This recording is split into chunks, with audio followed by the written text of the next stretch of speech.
the artists and photographers in this case, that really were able to kind of push the envelope and really change things and really be um, sort of very avant-garde in a way.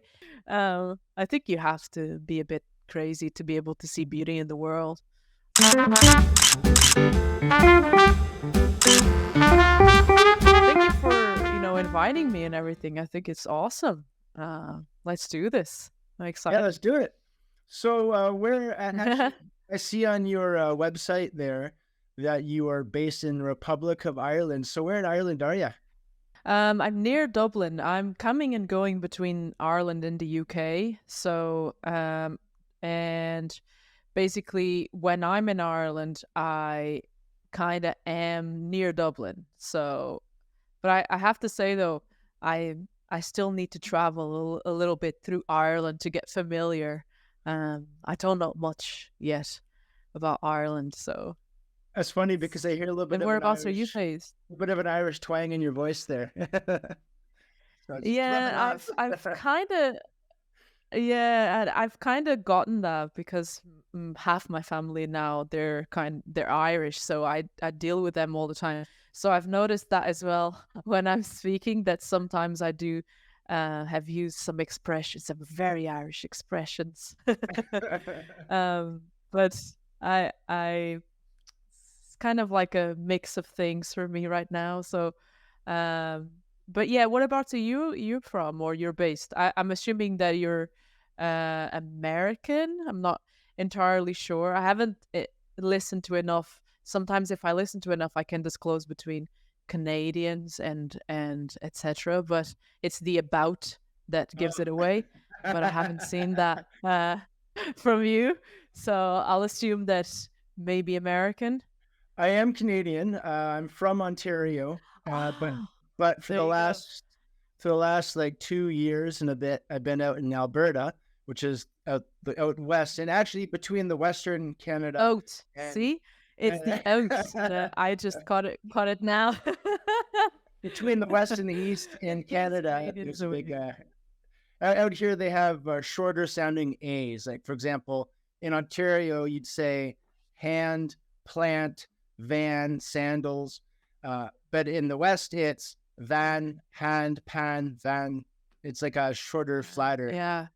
Yeah. Anyway. I always thought like when I hear Canadians, they always go like, "Oh, it's about," like that's how it sounds to me, about like at the end, or "I'm out." Kind of. It's there's certain like sounds, but it's the about that gives it away Yeah. for me. Because obviously like not Canadian, so for me as a kind of foreigner, that's what it sounds to me. That's how I usually get to know. Oh, you're Canadian. I have some good friends in Ireland. I was there in Nice. 2012 and 2013, and then for my honeymoon in 2017. But they're No American way. Irish. They're American and Irish, and so when I was over there, they were definitely making fun of the about. Yeah. Funny enough, in Ireland they say they love the Americans and the Canadians that kind of have family, because a lot of Irish people Hmm, migrated there, and they always say this is true. they say they're Irish Americans or they're Irish, but it's like their great great great grandfather that was Irish. They're not Irish. They're like kind of Americans, but they take on the they're kind of proud of it, which I mean it makes Irish people very proud, but like they still find it hilarious that you'll say like, "Oh, I'm Irish American," but like you're really American. It's just like your great great great great great grandparents that were from Ireland, but they Yeah, I find do. it hilarious over here. They do a lot of jokes. I do. I guess I'll be the brunt of that joke. You know, I Canadian for 200 some odd years, but was the first to go Yeah, back to Ireland kind of since we left, and to go back to like the little town gotcha. where we're from, and just kind of yeah, I'm all about. I'm definitely proud of my Irish heritage, even though, like I said, 200 years ago, right? No, but I think they make it fun, like they make fun. They find it hilarious, but I think they actually they are very proud when people say, "Oh, my so and so," and they come over here. There's so many stories of people that come over here and say, "My, great parent, my great grandparents, or my grandma or auntie or whatever, they went to America at so and so." And there's so many stories like that, and the Irish people are very proud of that. And I think, I mean, it's awesome. Like, I, for once, because I'm a foreigner, I'll always say, like, I'll be proud of, like, having kind of mixed influences. I wouldn't go as far as say sometimes that I'm from here or there, but I will say, like, okay, I have a little bit of this in there in my heritage. But yeah, so it's very interesting. Like the things you discover, even like when you do those type of um DNA type of things, Oh like yeah. say where you're from and like all of those things. I swear I did one and I was like surprised, very surprised. Yeah, I yeah, could I say a know. lot of stories. I'm sure. I'm sure. Yeah, if you wonder about the nuance of some of those, right? Yeah, you got what percent what? Oh I yeah, wonder. 100%. I'm like, I discovered that I was 20% Scottish, and I'm like, how? And I couldn't Well, believe they it. get around. So I'm gonna be going to Scotland hopefully this year, and I'm gonna be saying I am 20% Scottish. My great great great great grandparents, one of them that must have definitely been Scottish or something. So I'm gonna claim my Scottish heritage later this year. I'm planning to go there, but I think it's gonna be fun. But yeah, I mean, it's amazing. Like you definitely then have like some sort of mixed heritage, so Irish and like probably different parts of Canada as well. That's Yeah. cool. That's cool. So, deadly serious question. I don't know if you partake of, of spirits, but if you do, what do you think of the Irish whiskey? Oh, I'm a great fan of whiskey. I drink whiskey. Like I love Oh, whiskey. good. No, no, no, no, no, no. Okay, Hold we on. can be I know friends. We can that be friends. oh yeah. I mean, actually, I was literally downstairs getting a cup of coffee and I was going through my collection of whiskey because I needed to get to the coffee. But anyways, I have a lot of whiskeys. I wouldn't say like I'm like a big connoisseur because I don't really know. Sometimes, when people go and like, oh, this tastes of has hints of this and that, and you're tasting it, and you're like, no, I'm just drinking whiskey. Or I'm drinking the. You can't really flavor to that level yet. um, but I am a great fan of whiskey. Irish whiskey is great. It's very, it's very common over here. Jameson Oh is yeah, yeah, very yeah. popular. Um, and I'd love to get my hands on some American ones. But Americans, it's always like the Hennessy, and the what's the other one? It's Okay, very Jack common over Daniels. here. Jack Daniels. That's it. Jack Yeah. Daniels. Um, I got the other day. I think it's Irish. Shiva's Revel, which is meant to be amazing. And I finally tasted that, and it's great. So if you have a chance, taste that one because it's great. Okay. 18-year-old Shiva's Regal, I recommend. There's Yeah. um there's a peated Irish whiskey you should check out if you get a chance. It's called Okay. Connemara. Connemara. And Connemara, it's yeah, yeah, yeah. oh, stuff is so good. Hard to find over here. How So do you every time drink it though? How do you drink it though? This is gonna make it or break it. How oh do you yeah. drink it? I Do you drink drink all my it whiskey, bourbon. I drink it just neat, straight up. I don't or I perfect? will We break are if friends. there's if there's bourbon, I will break my rule for bourbon. I can drink it straight, or I'll put some ice in it if it's in the summer. Only bourbon though. I don't touch anything else with ice. Gotcha.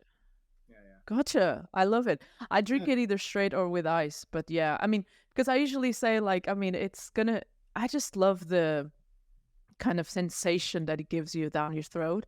And I'm like, I think the ice might take some of that away. But I love it. I'll probably have one Yeah. after we finish it. I Oh, we think should I have think gotten one for the episode here. to me, putting ice in like a nice whiskey or a nice scotch is kind of like taking a wagyu steak and grinding it to like a burger. You're just kind of Or you're making it well done, or having it well yeah, done. exactly. Yeah, I'm like that. I am very much like that. And that's why I was like asking because I know that there's a lot of people that mix it. I mean, fair enough. You do it however it pleases you, but there's a certain madness to the ones that drink it straight. that I like to partake on that. Yeah. You're I'm not feeling supposed to very judge a proud man of by the this. way.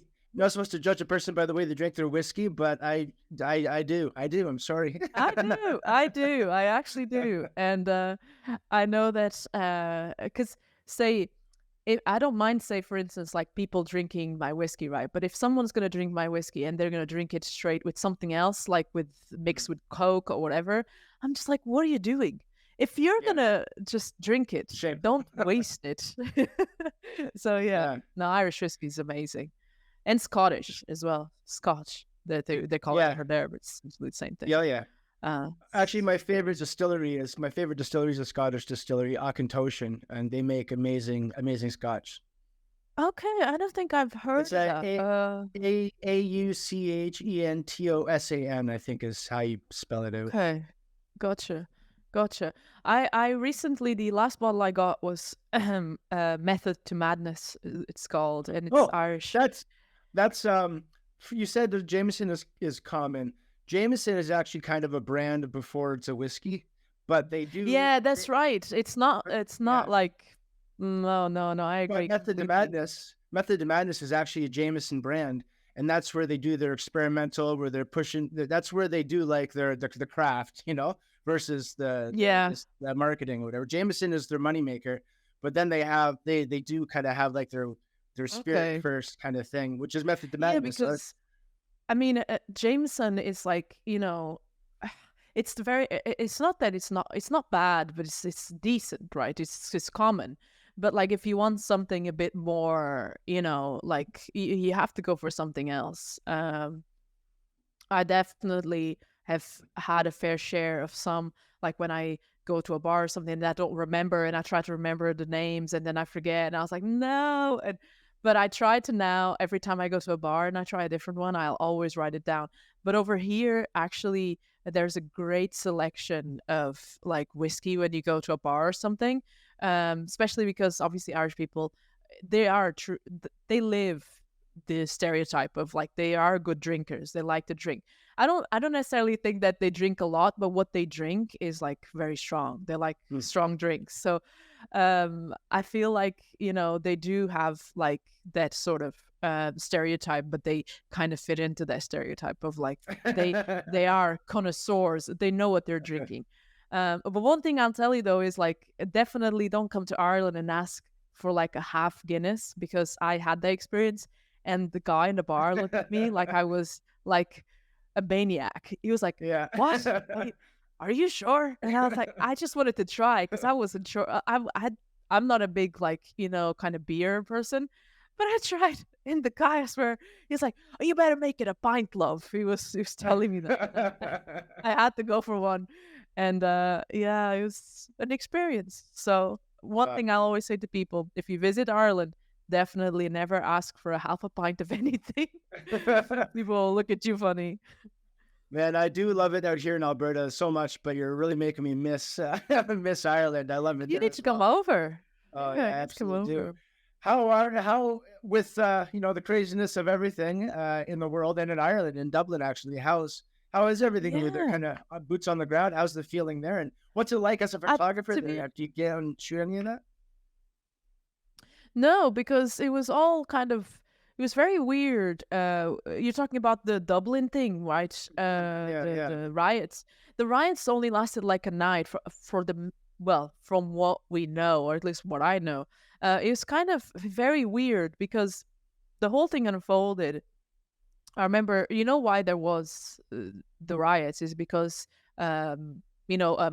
basically a person that I believe was an immigrant, but I can't remember what was his exact ethnicity or where he came from.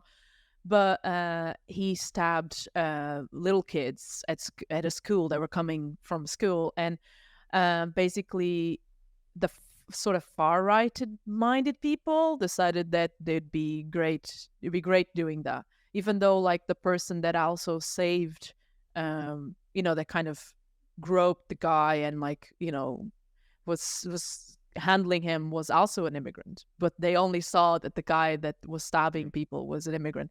And so it was a very weird feeling because basically like kind of some of my friends were like, "Oh, there's some clips on TikTok or whatever." I don't really use TikTok. I just put stuff over there, but I don't really use it as like enough to see how it works from like a viewer's point of view.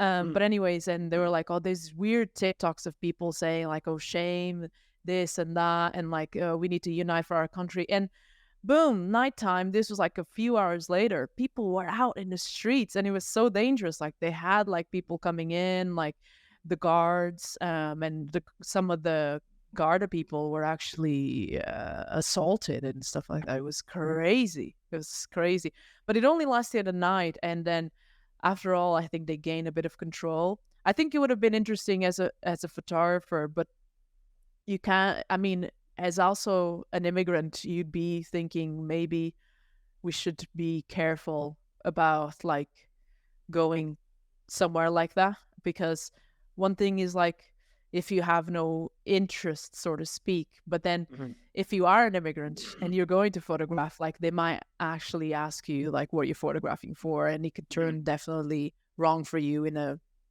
heartbeat. But I think it would have been great to, probably, and I'd say this, maybe if I were Irish and lived closer to Dublin, I'd probably have gone and just like took pictures and at least try and record something. Mhm. But yeah, it's crazy. Hopefully Awesome. it's a bit more controlled. Yeah, yeah. Well, I hope 2024 is going to be an interesting year, but I hope it all pans out. Yeah, yeah. So, I don't I'll know. try. I'll try to um, be optimistic. I'll try to be optimistic. No, I'm kidding. We have to be optimistic. We have to be optimistic. and for everything else, there's Irish whiskey, so that's okay. Oh, absolutely. But there is a fundamental thing between a fundamental difference between Europe or Europeans and I'd say North America, which is like I find you guys very positive. I find you guys like Europeans. I think we're a bit depressed or something. We're a bit sad. Like there's this sort of melancholia. I don't know what it is, but like we are kind of like looking at you, like thinking, how are they so happy? Like, or so like positive all the time? I don't know what it is, but several of my friends as well from different parts of Europe always think like the people in America, Northern America, like I said, like, Canada and the States, they're kind of like, okay, let's go, we can do this, like very kind of happy and positive. I mean, they might not be happy all year round, but you certainly come across as having a very positive kind of outlook in life, Oh, which I thanks. think we Hey, struggle that's with great. it over here.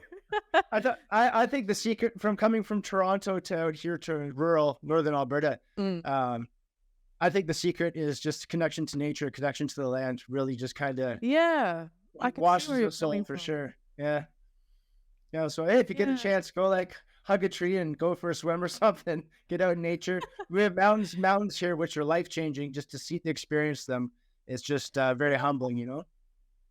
yeah, I think so. But I think as well, like there's a just different openness, I suppose, that in America exists. Like, you know what they say about the American dream and all of that. Like, I know those are like kind of cliche concepts, but it is a certain, there's a certain measure of truth to it in Mm. a lot of people's lives, even if not now, but like to a certain extent, 20, 30, 40 years ago. I mean, people can make it big. And I know that it's kind of a thing that I think maybe in Europe we're a bit more uh, not pessimistic in a way, or a bit more, not pessimistic, but I'd say a bit more guarded. I think Mm. that's probably like slightly more conservative. I don't know, but yeah, that's that seems to be the thing. That seems to be the thing. But I love the like the attitude there. I think it's amazing. I think do we you should find all there have to it.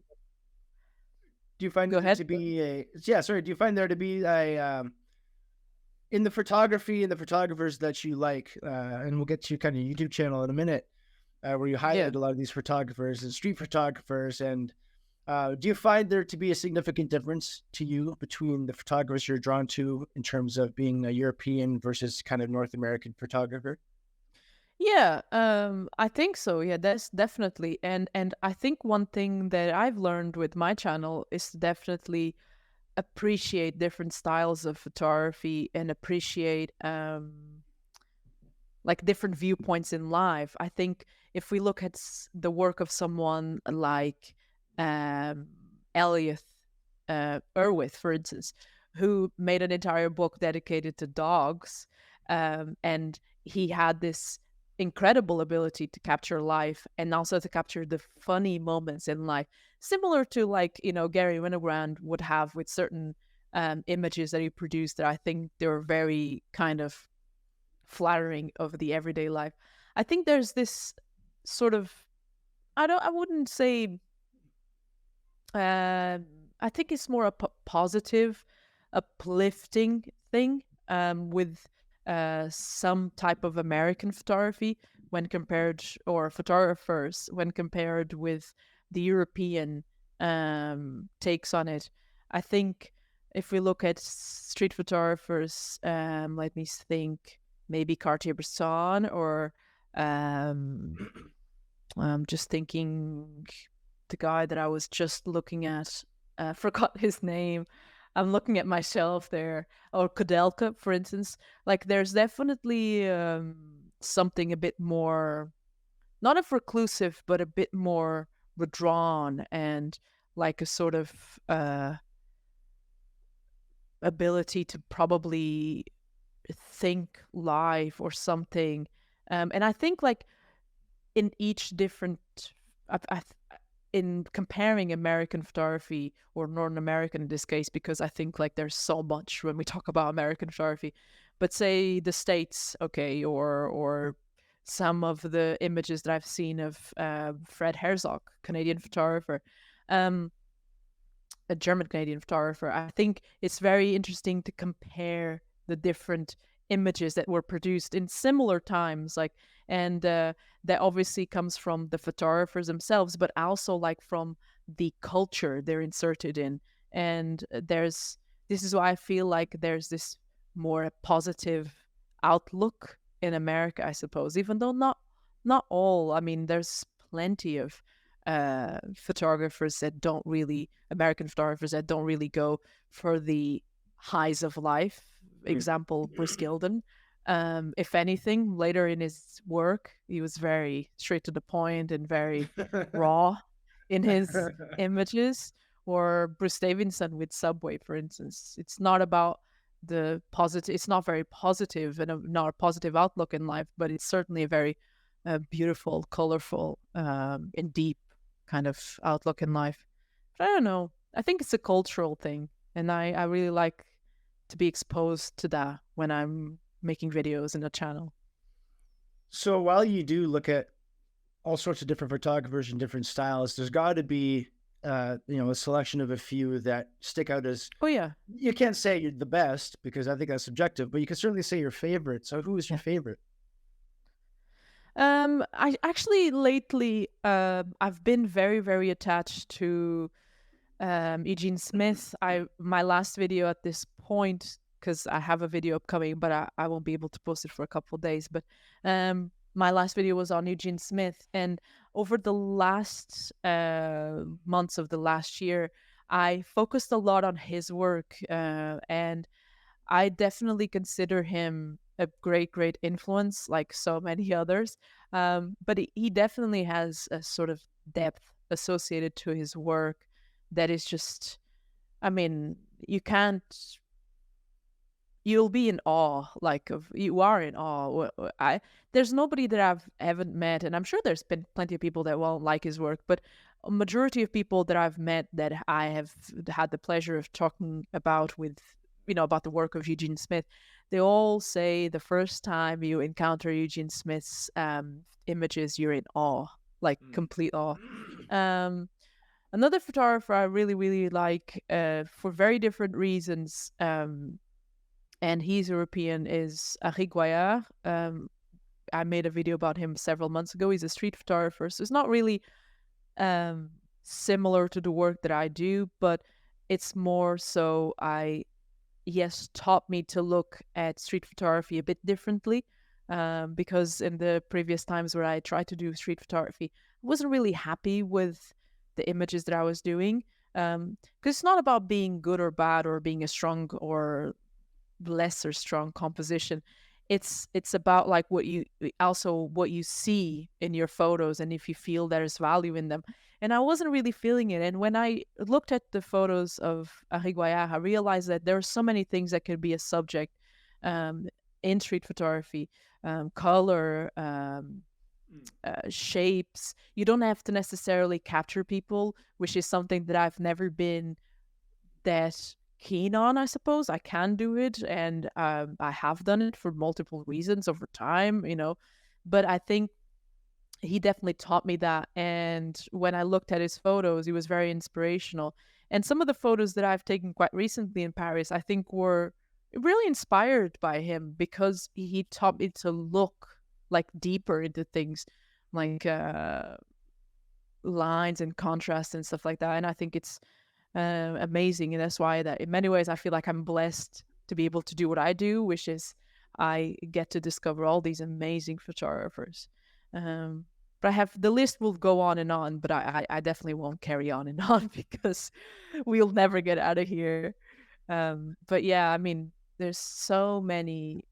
I'll just like to probably quote someone like Dorothea Lange, for instance, but for her example and for her, like, really, like when you read a little bit about her life, um, you'll understand how much she had to battle to become a photographer and like what the absolute obstacles that she had to overcome over her lifetime, her career, and etc. And you have to look at examples like that as well and admire them for their strength of character. So there's several reasons why I have a few individuals that I said they're my favorites. And sometimes there's nothing to do really with the photos, but more so like what they represented as well and what they Hmm. have kind of inspired me or motivated me in a way. I feel that definitely with Eugene Smith as well. Like what you just said, it doesn't have to do with the photograph itself, but through high school and through my young adult life, just fell absolutely madly in love with jazz music, and played trumpet Yeah. and the whole kit caboodle. And so, seeing his portraits of the different jazz musicians really just kind of hits me in that spot, right? And has Yeah. and it they're fantastic photos, but it doesn't even they wouldn't even have to be just because of the subject matter in this case, I think. Yeah, I agree.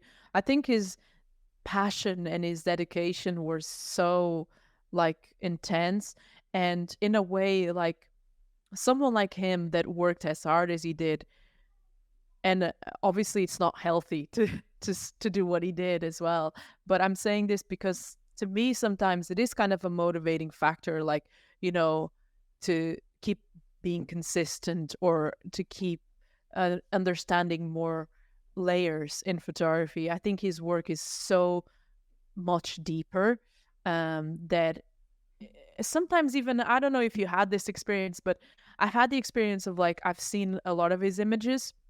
For instance, the cold, the ones about the in the factories, like the Hmm. coal mining and stuff like that, and or the steel industry. That's it. And I've seen it before, but sometimes I go through them again, and I just keep finding more and more different details that I like about them. And it's like it's one of those photographers that even if you've seen the image 100 times, you'll always find n- more things to fall in love with if you're watching it for the 101st time or 102nd, 103rd. Like, I think it's so interesting that, and to be able to do that, you, it's just another level for me. And I think like it's amazing. And that's why I feel like he's probably the pillar of, I'd say if I had to, I mean, I'm sure I'm forgetting a few that I really like, but I think he has definitely taught me to look at photography in another way, a much deeper way in that case. Did you start your journey in photography doing street photography, or like just a lot of us do, right? Just kind of shooting what's around us. But how did you Yeah. get your start? Like what got you in? What got you here to begin with? So it's a funny story. I mean, it's kind of, so I started in photography when I was really really young. I had this kind of liking for photography. I was a very curious child, but I remember kind of toying around with like those 90s kind of point and shoots, and I didn't even know what I was doing. Not that I'm saying that I know how to do it today, but still, it was just fun to me at the time, and it was just like I found it very playful. And then I grew up kind of with cameras, and then when I was a teenager, I remember I asked kind of my parents, kind of like my late teens, if I could have a camera. Then from then on, I started photographing, but I always kind of photographed around, even when I picked up some cameras and flea markets and stuff like that. But it wasn't like really, I shot film, but sometimes I would get expired films, or sometimes some of the photos I came up with, they're just like not good, or they're just like, completely affected by the state of the film. So, but I really enjoyed the process of looking and trying. It's kind of like a game of you're a hunter, almost like you're trying to hunt for things. And I enjoyed that. And then steadily I got a camera when I was, like I said, in my late teens. Then I got to study filmmaking, and I still was shooting. I was mostly shooting everything. Like, I think it's essential that you shoot everything when you start, because like you're just getting a feel for things, what you like, what you don't like, um, what's your speed, what kind of subjects draw you in, what things do you want to say, um how do you. And for me, I realized in my early 20s that photography was a means of communication, and I was like, okay, I want to pursue this, and I started photographing more seriously. And then it just kept on evolving. I think the key to it all has been always like um putting a great effort into learning. Mm. When I say learning, I mean as well looking at other people, studying, breaking down sometimes images to see how. I mean, there's no better way of learning by observation. Of course, you learn by experience. You learn by experience. The two best ways I feel are by experience, by going out shooting, and by observation. And for me, and sometimes I say this in my videos as well, it's not like all the things that I say in my videos when I look at a book, they're not written there. They're just like things that come with observation.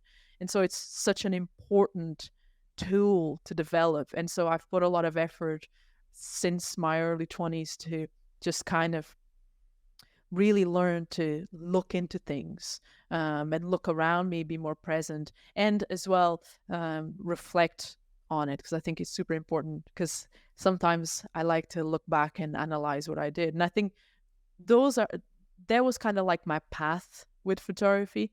And then once, like I said, I started taking it more seriously, that's when I started looking into like, okay, let's see this. People that are doing it and people that have done it. And I discovered some of the images that I already knew, for instance, like Dorothea Lang that I'd seen on like my school books, but I didn't realize, had no idea who she was, like as in like all the other work that she had done. So for me, that was like insanely like interesting, and I just dove deep into it. I suppose that's kind of how it went. And in film school, I did some photography, but it wasn't really photography based. I never had like one subject that was about photography, but Mhm. more like, sometimes I would use photography to either do some work, a storyboard, or something like that. So that's how it kind of, I was able to use it. So yeah, that was it. I find being a photographer first and getting into the filmmaking after the fact, that really obviously they're related. Really helps, right?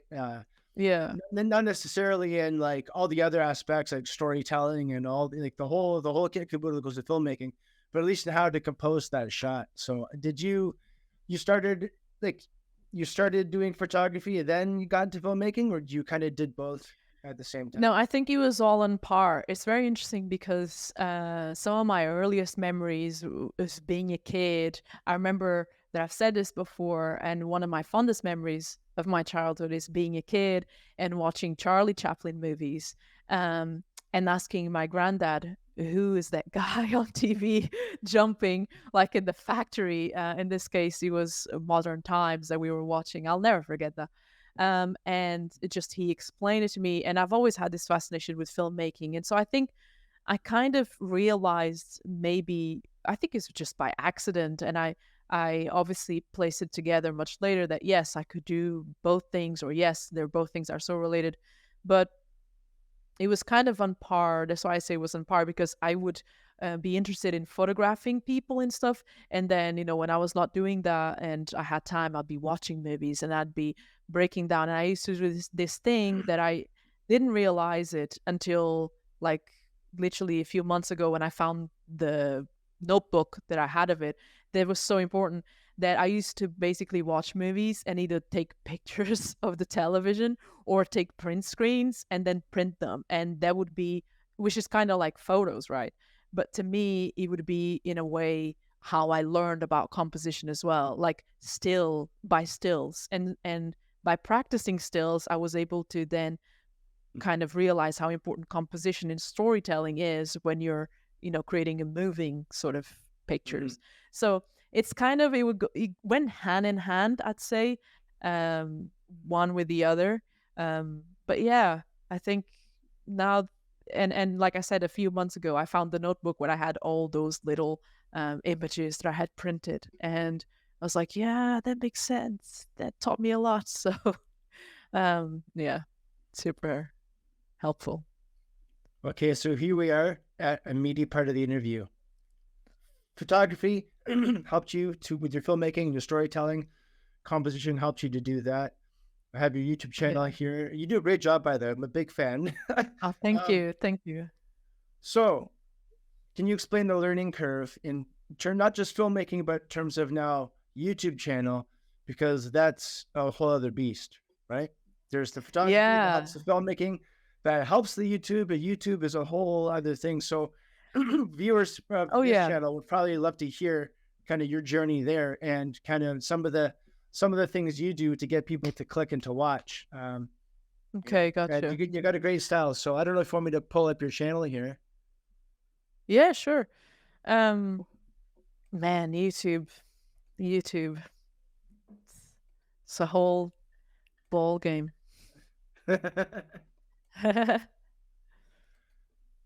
Okay, so here we are. You're yeah, which is the Yeah. one that was here we go. The Eugene The Smith Eugene one. Smith one. This one Yeah, here. that's right over there. Yeah. Yeah. And before that one, I put a video on Andre Cortez. He's also a great photographer. In this case, he was Hungarian, French Hungarian, I believe. And then I think he lived in America for a long time, but I'm not sure if he neutralized himself American or. But yeah. So YouTube.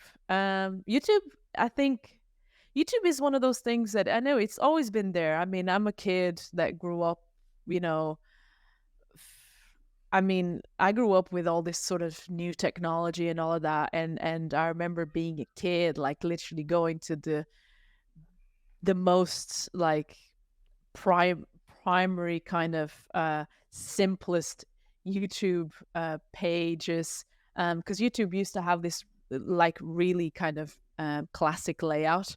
There used to be like kind of, it looked like a early 2000s website. And I remember YouTube back then. I remember that I always was kind of obsessed with YouTube because I looked at YouTube as a way of finding things that I really liked, finding out more, and photography was one of them. Um, but anyway, so I kind of wanted to create a YouTube channel, but I just didn't know about what. And it sounds kind of stupid to me now because I feel like it's kind of, my interests of filmmaking and photography are so like two of my main passions that have always taken most of my time. So like when I was kind of deciding to do a YouTube channel about something else, it just seems kind of stupid to me now. But yeah, initially I wanted to create a YouTube channel to make documentaries. That's what I wanted to do about different things. And then I slowly um, realize, okay, no, I'm gonna have to do it about um, photography mainly, which is one of my biggest passions. And I started uploading videos back in 2020, I think. Yeah, beginning of that year, sort of like that. And YouTube was is a great tool. It has changed me as a person in the sense that I have become more comfortable talking in social settings.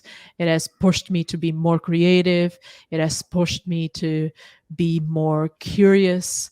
Um, it's yeah, that's YouTube's done a lot for me. And anyways, so I started with uploading videos here and there, and then the pandemic hits. And of course, what are you going to do when you have all this time and you live by yourself? I just fully dedicated myself into doing YouTube like nonstop. I was doing video after video after video after video. And I knew that obviously the ratio of quality over quantity will always be what I believe in. But at the time, I was just so there was a sort of satisfaction that came with like finishing a video, uploading it, finishing uploading it, and I just lived for it. And um, it slowly started gaining like some traction, and then Jason from Grainy Days mentioned my channel, and a lot of people came and watched the channel, and I've thanked Jason because it really, like, for people like him and Sean Tucker, that and also the photographic high, Alex Kilby, I think that's his name, mentioning the channel, and people were able to discover it, and then generally, just like posting, and people will find out about it. And I think like my style then started to change into morphing into what it is today, in terms of combining like not just photograph talking about other photographers, but also kind of combining elements of filmmaking in it, the Mhm. storytelling, the writing, um, sometimes the B-roll, the kind of sort of more contrasted lighting. Um, and I like that, and I like the way finally I can feel like there was a period when I look back on my YouTube channel and I thought like some of the videos just weren't. I had to increase the quality. Mm. Some I'm very perfectionist and I'm always aiming for more. And if you show me one of my videos now, I'll definitely be able to point out the things that I want to improve, the mistakes that I've made, because I am one of those obsessive thinking people sometimes, which is healthy in a way, but not healthy, generally speaking. It's healthy to push you forward, but not healthy to keep your mind like constantly thinking of it.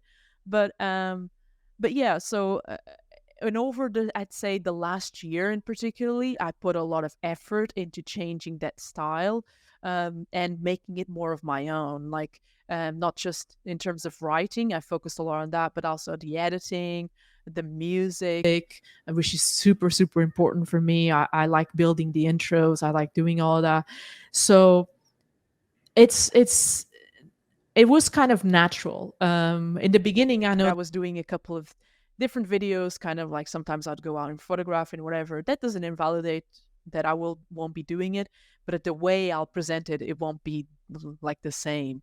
And Mm. so as I kind of further my journey on YouTube, I realize more as well of my style and the things that I like to do, despite the fact that I'm talking about other people. But I realize like the way I can write and the storytelling sort of tricks that I can do or pull to kind of keep people in, or this structuring of the videos or something like that. And yeah, I think that more so summarizes my journey on YouTube. And I'm incredibly grateful for it. I mean, it's amazing to even think that there's people that enjoy what I say and look forward to hear some of my takes on this individual and on that individual, or that also enjoy something that I want to bring more, which is a kind of more philosophical videos as well. For instance, like I did a video where I asked what makes a photographer. I don't know if you've watched this. It's basically the premise is what makes a photographer in an age where everyone can be or takes Mm. takes photos, right? What makes a photographer? So videos like that, where I can kind of go around certain questions and more so dive into, I'd say, philosophy almost, but still connected with photography and storytelling and etc., Mhm. which I think is where my kind of heart lies in, where the things that I like to Mhm. do the most. And yeah, that's, I hope I kind of did like, or sort of navigated the question. No, that's Um, great too, and like yeah, it also feels like that's a good like a good because if you're coming on YouTube, it's like a saturated market, right? And then the photography niche is yeah, also, so it's like how do you, saturated. Yeah. yeah, so how do you compete? Well, you find a unique Yeah, I angle, think, and to be honest with you, I I see, I get asked sometimes like advice for people that are starting out and etc. And I know this sounds very cliche, and I always say like, you need to be yourself. Of course, I think that you need to give people something of value, right? Um, because I feel like if people are not gonna, most likely these days, right? If people are going to go on YouTube, they're either searching for something or someone that they want to know about. Um, and I think like it's good, or at least for me, I try to think as a viewer as well. Like if I'm a viewer and there's a bunch of channels that I watch that have nothing to do with photography, but as a viewer, I come back because I like the way that person offers me something, as in like Mm. in terms of information, in terms of say a structured video or a structured thought about something or someone. And so I always think of like, we need to give something of value to people, because people have, I mean, these days you have very little time to waste. Like you have kids, you have a family, you have work, you have commitments. The last thing you want is people wasting your time. Like, I personally think like this, and I usually have that in consideration. I have in consideration that when I structure my videos, I want to give people something back, like, thank you for watching my video, but at the same time I want you to leave with whether it's certain food for thought or certain information that can be useful, or gives you something to think about, gives you something to maybe apply to your own photography. And I think that's trying to be positive in a way, trying to create a positive imprint. And I think if you're trying to do that, and also at the same time, you're trying to do something that is you, right? That speaks who you are in a way, like the things that you like, and how you like to talk about them. I mean, my videos, like some of my friends that, when they first watch my videos, they're like, oh, but this is kind of you. And I'm like, yeah, what do you expect? And they're like, no, but this is how I would genuinely go on a conversation with someone. I'd be like, this guy was born, this guy, but this is how I see his work, and this is the photo that I like about him, and this is why I like it, and look at this book and look at that book. And I want to transmit that to my videos. So I'm literally just being myself, and I think that's two of the keys that I think they're that for people on YouTube, or at least from my perspective, and from um, other creators that I've had the pleasure of speaking with, that we've had similar conversations, and they say, yeah, it's about being yourself, because originality, we can dwell on that word and what it means these days, but also just trying to offer something of value, or trying to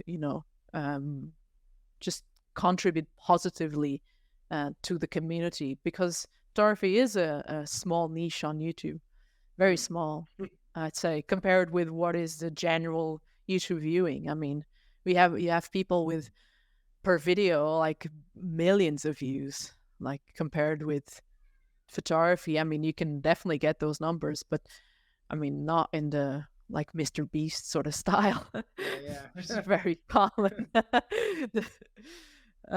yeah, There's a few of the big ones out there. Peter McKinnon, Jared Polin, some of the big, those are like the behemoths. yeah, yeah. I remember watching Peter ages ago. To be honest, I haven't watched him in a long time. But then again, it's nothing to do with him. I just think it's me. My time is much, and it's I have no time, like, essentially. Um, and when I do have time, I like to watch things that are not related to photography because I Yeah. talked about it so often, you know, that I like to watch. But I do have to say though, sometimes I have watched videos where I take some ideas in terms of editing a certain cut or a Yeah, certain yeah, yeah. effect that I'm like, okay, this would be good to apply to my videos. So, but yeah, I genuinely, when I watch YouTube, I don't really watch anything photography related. But yeah, no, Peter McKinnon absolutely is. I mean, a lot of people.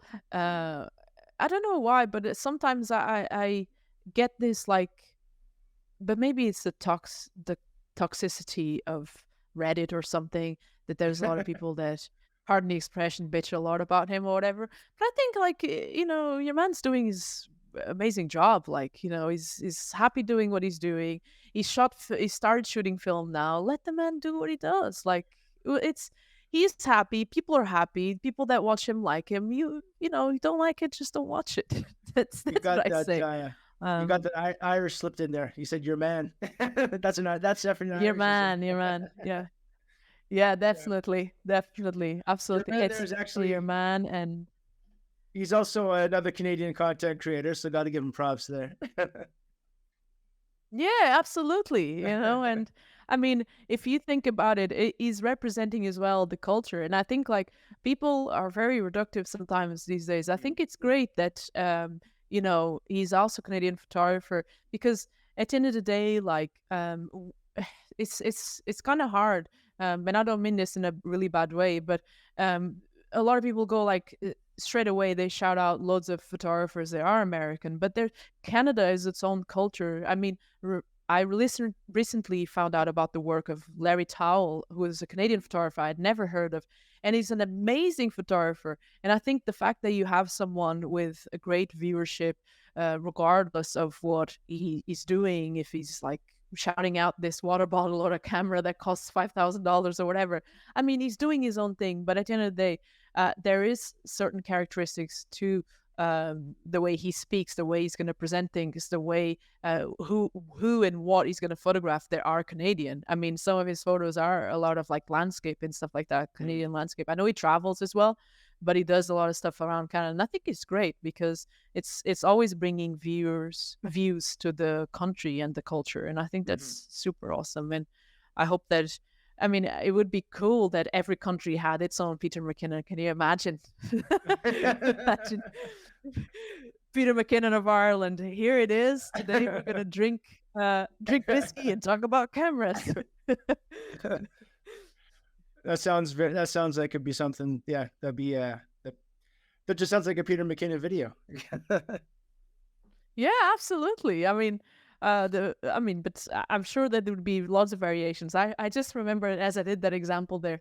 I kind of remember Nick Carver, who I know that also likes to drink. He does a series where he drinks and talks about photography. Another brilliant guy that I think is an amazing creator and amazing photographer, and I really respect him as well. But yeah, Who's who are some of the photography channels on YouTube that you go to? Like you said, when you're not working, you kind of like to shut the photography brain off for a minute. But are there other photography channels that you go to yeah. you like to that as a consumer you watch? My God, this is gonna sound so bad, but I really have to be honest. There's not a lot. It's only because, like I said, it's sometimes what I do, it's so dense that I rather just watch something that is non-related to it. But if I had to say, I really admire the work Sean Tucker has done over the years on his YouTube channel, and his journey as a creative person is totally amazing. And I really admire I've had the chance of actually talking to him in person, and he's just a really awesome guy, and I really appreciate his philosophy and the way he structures his videos. He likes to go into the deep, not just scratch the surface. He likes to go into the deeper things. Um, Someone that I used to watch a lot. Again, lack of time and sort of just like needing to watch something else in photography, but someone that I really have always admired that has taught me a lot about photography is Matt Day. Mm. and Nick Carver. Matt Day and Nick Carver are to me kind of on the same sort of spectrum for me. I do go back and watch their videos, and I think they're amazing guys. And they've come a really long way. I like Matt for his depth when it comes to talking about like photography and going through his own journey. I like Nick because, again, obviously his images, but also his personality is quite gripping, and he's very funny with his kind of dry sense of humor. Um, but yeah, I mean, those like would be the channels that I'd go on and I'd pop in and watch a video or two, and then I'll come back. And but I mostly watch um, just general sort of more documentary channels, like different channels. Neo, there's just about documentaries, about different aspects, economics maybe. Another one is Mentor Pilot, I like to watch, but that is about aviation. So yeah, I'm very curious about different stuff. So I like to watch, just at least try to learn a little bit about everything, because you never know, you might find yourself in a survival situation. That's why I usually say to people, you might find yourself in a survival situation, and you remember that the most random fact that you learned about something sometime can be useful. So that's what I think. What is the average flight But velocity yeah, of a swallow? exactly, and that can lead to your survival in a situation of When you have life to and cross death. a bridge or something. Who knows? But yeah, no. So when you do have when you are taking pictures rather than filmmaking, what Yeah. is it that you like to shoot? What do you like to turn your camera towards? I usually like situations that suggest um loneliness, but also like they are contemplative in a way. Um, that are sort of serene is not really the word, but more there's a certain melancholia about it. Um, maybe my latest images do not really reflect that, or ref- I don't know. I feel as though I'm always like um looking for like those type of images that there's a certain sadness to them. I can't really pinpoint, but if I had to sort of say, uh, pick up a few words, I think maybe like loneliness. There's a sort of um, dreamy kind of contemplative quality, um, or I'd say I'd like to think um, that's more or less what I try to produce or I try to see in life, which is more truthful to who I am as a person and how I see life, or I've learned to sort of see life. On So your I think it's on your about page on the website here. It says minimalist. I really I just saw this one. I yeah, love this. yeah, there is like a sort of minimalism to them, I suppose, um, because I don't know. I just always find that they're very kind of proportioned. That is like kind of very um, how shall I say,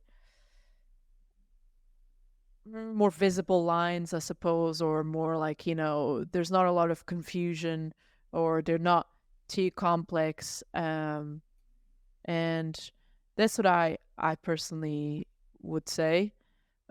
Those are my portraits there. Um, Do you? I yeah. see a lot of different aspect ratios. Do you have a format that you prefer to shoot in? I shoot with two different formats. I have, well, I shoot 35 mil, and I shoot medium format. Those are mostly the formats that I use. I have had different ones in the past, um, but mostly it's what I prefer now.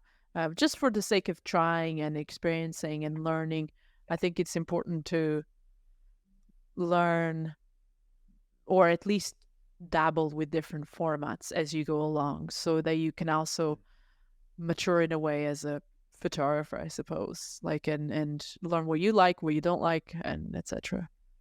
You have a very consistent style throughout, like on your thumbnails and stuff like that. So what are kind of the things that you Yeah. do to get that viewership?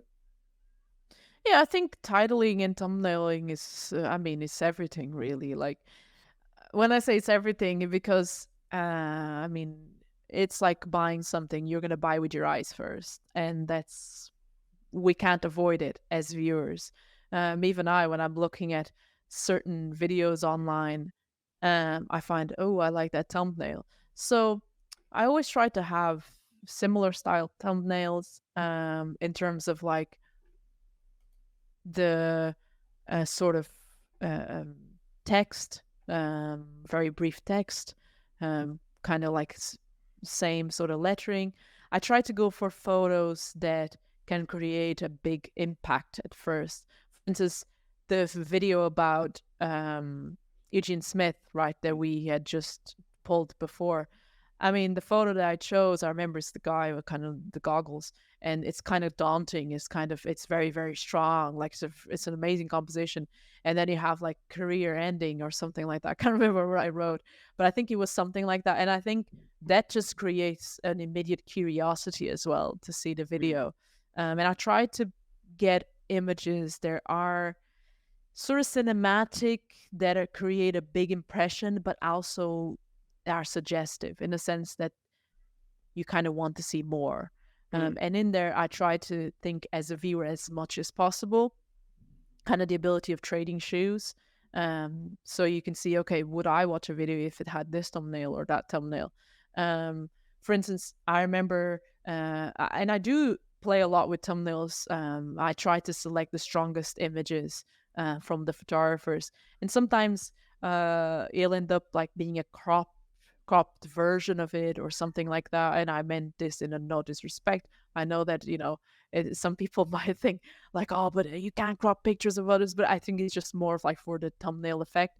And I try to be with titling, more entice people, and sometimes you do have to kind of, I mean, I know that obviously when you say like, uh, career ending pictures, like, it didn't end Eugene Smith's career, but like it's more for the effect of making you curious and making you click on it, even if you want to say but it wasn't career ending, but then you're helping the algorithm, so it's kind of working at the end of the day. I think it's more like that. I think I like the simple thumbnails for me because I think it goes along with the style that I'm promoting in the video. um and I think, along with that, the stronger images. It for me is kind of, there's a cinematic quality to it, and a strong impression, and also, what was the other one? I said it like a minute ago. I think it was three of them. It was a cinematic, a strong impression, and, well, I can't remember. I'm sure that it'll be something along these lines. Just Yeah, and just also, I the think at the end of the curiosity, day as enticing them. well, yeah, the curiosity. That's it. And also at the end of the day as well, to make them not looking the same, but they are some sort of similarities. So there's a sort of consistency in the Mhm. style of. But then I think it's not. I think it's important, but also from an aesthetical point of view. Like, but I feel that it's not like as relevant because sometimes you can have a completely different thumbnail and it works really, really well, and you'll learn, okay, that's the one that really works for me. Those types of thumbnails.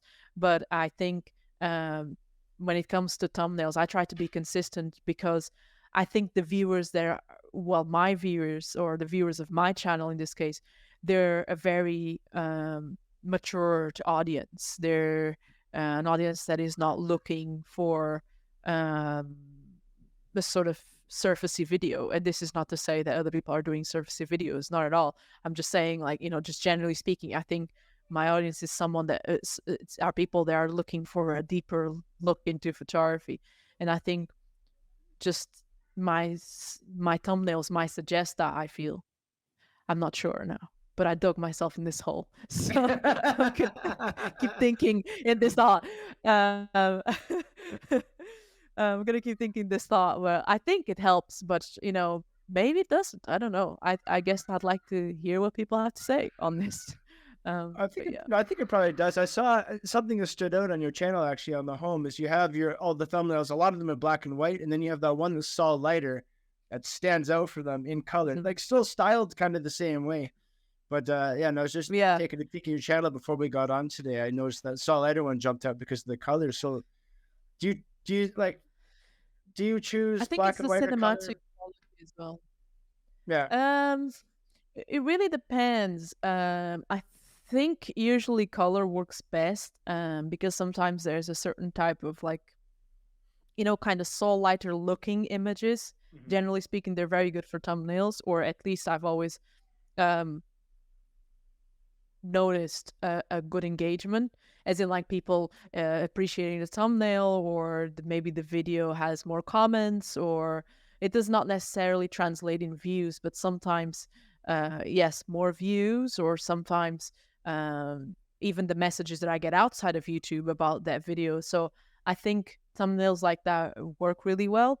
And sometimes I go for the black and white thumbnail, but it has to be a very, very, very strong images. I think black and white for me in terms of thumbnail, it only works if the images are very strong. For instance, if you pull up my channel, you'll see like there's an image of this guy that is holding kind of a Polaroid, and there's a photographer taking a sort of self portrait on that Polaroid. That's the video I made on Rodney Smith. And that picture, there is no way in hell that you're gonna go past it and not at least stop and have wanted to look at it again. Um, I think those are the type of images in black and white. Yeah, that one right there on top. Yeah, that one right there where the guy's holding the Polaroid. It's actually a model for Rodney Smith. Um, and I always found that that sort of strong imagery works really well. Um, like bolder kind of There's that images. there's that And solid I, lighter one. yeah, exactly. Solar one. That was a long time ago, that video. And I really enjoyed making it. Yeah, Solar is an amazing guy. Solar as well. I was talking about Ariguaya, but really Solar as well is one of my favorites in the sense of like, especially when it comes to street photography, making me look and reconsider everything that I knew to be street photography. I think he's just an amazing and very odd character as well. I watched a documentary with him.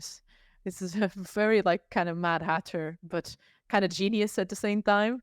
It's very funny. But You yeah. you find that with like a lot of the photographers that you see their work and then you watch a documentary or interview with them and you're like, this guy shot that. No, sometimes I'm like, actually, sometimes I'm thinking more like, of course this guy did it, because Of course, this guy shot you that. gotta be a bit like, yeah, exactly. Like, I mean, I think like the people that usually are so, especially when I look at the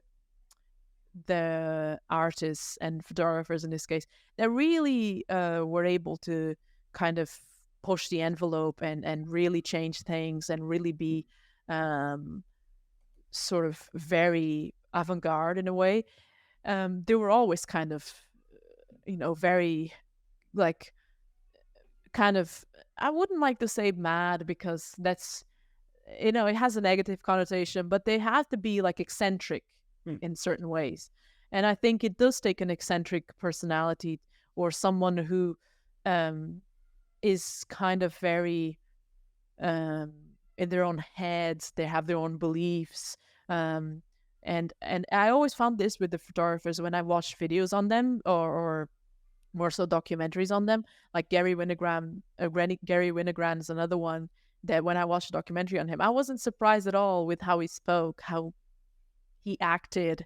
He's kind of like, always like looking up and always like ready to go, because his photography suggests that. And with Saul Leiter, I was expecting someone a bit eccentric, and he came across a bit eccentric as well. Like, so it's interesting that how people come across. I think you have to be a bit crazy to be able to see beauty in the world. Um, And I mean, with everything that's going on, you gotta be like a certain type of individual. And but there's luckily many individuals like that, and that's amazing. So yeah. I'd like you to talk to us about this. There we go. Sure. Tell us about this here, which is your book. Yeah, my book. So it's something that I kept under wraps. I can go and get one. I have one there. I'll give. Oh, nice. I think Okay, it'd be great. better probably to show you. Okay. Um, there it is. Probably I'll put it closer. Kept it a bit under wraps for a long time. As I came to terms with putting it together, going through the images. So basically, I had this idea a long time ago because I like journaling and I like to reflect on experiences that I've had. And I decided to come up with a book that I would reflect on certain aspects of that I experienced when I was traveling to these countries. In this case, here is Nice, the south of France, and then Greece. So completely kind of different setting. And basically, I've always journaled. I journaled about these trips, and then I thought I should put something together like a visual diary or a travel diary. That was initially I wanted a visual diary, but I rather there was so much thoughts. There were so many thoughts that I had that I thought it'd be great to include writing in. But I was opposed to it because I didn't want to mix it to you. But then I came when I started like I printed the photos and I put it next to my sort of, just writings from the trip at the time. And I was like, oh, yeah, they could be a good thing. And so basically, I decided to come up with this concept of book that I wanted to, hopefully in the future keep up as I age and as I reflect on my experience as a photographer, not just from a traveling experience, but also like the challenges that I face, and that in a certain measure we all face, whether sooner or later, as when we are photographers. Um, so here's one of the images that I really, really like, and I never had sort of revealed before. And I did it with some of these images here included in the book. And yeah, it basically, I'll be talking, it's kind of like almost like if I'm talking to you in a way, describing what I felt and what I photographed um, and how certain places touched me as a photographer, how they changed me in a way. And yeah, that's how it came to be. And it was like, let's say I worked on it during like a year. The concept was longer, but because I one of these trips here, it's actually last year, and it was like I was already working on a book, and I decided to scratch another destination that I had because I didn't feel like it was as important or it was as powerful, what I had to say. And I decided to include, it was Amsterdam. So that was the most recent trip here on the book, where I took kind of these pictures here. Nice. And yeah, that's the story of this book, Changing Light. And changing light because I think when I reflect, I do say in a book, like I mentioned, like the reason of the titling, or in some way I give you the like how the title came to be. But it was because in Egypt I really realized that I wanted to pursue this more seriously, and that like the people there really changed my outlook on certain aspects of life and photography. And so I decided to title this first traveling diary as Changing Light, because it was really, if it wasn't for these trips, and this opportunity to, know these countries, this culture with my camera, be able to photograph and see and experience what I did, I wouldn't be the same person. So I wanted to definitely leave it um, on a book form. And yeah, I'm happy with Where it. And can I we? hope, I'm so curious to see what people think of it. Where can we get one? Is it just at you go to your website there?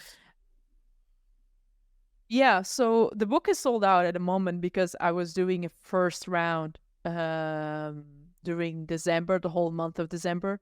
It was pre-ordering. I have gotten a few requests that I'm fulfilling as extra, but I'm trying to balance all this kind of first order to go through. So I don't want to. It's not just a question of overwhelming, but I don't want to mess it up as well with the orders that I already have. I have a big volume of orders. I don't want to kind of bite more than I can chew.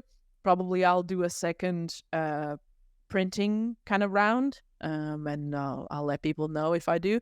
But also, if people are interested, because I know some people do live far away, and or it's really expensive shipping and everything else, and I totally understand. I have made the book available for digital download. That is on my website as well.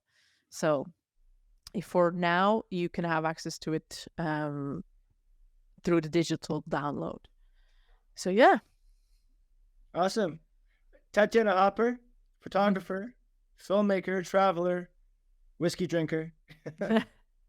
Yeah. And, that's right. And you can find Tatiana. We have the links all below in the description here to her website and her YouTube and all her various places to go see her stuff. So is there anything else you want to say, Tatiana, or anywhere you want to direct people to before we sign off today? No, I think yeah, you pretty much said it on YouTube, on social media and all of that game. So yeah, I'll be there, and I hope that people tune in if they haven't already. And I would like to thank you for having me and for the invitation. I really appreciate it. It's been fun. It's been a fun conversation. Oh, good. Well, thanks for coming on. Yeah. I've been watching your channel for a long time. I've really been looking forward to sitting down chatting Oh, with you cool. about your work and about what you're doing. So I appreciate your time. Today for me, tonight for you over there No in worries. the lovely Republic of Ireland, which I Yeah, miss. I miss it so much over there. So yeah, you might see me you over need there to sometime come. in the near You need to future. come. Yeah, I think I do. I Yeah, think I do. absolutely. You need to let me know when you're over I here. just I just can't order a half pint of Guinness. I know that much now.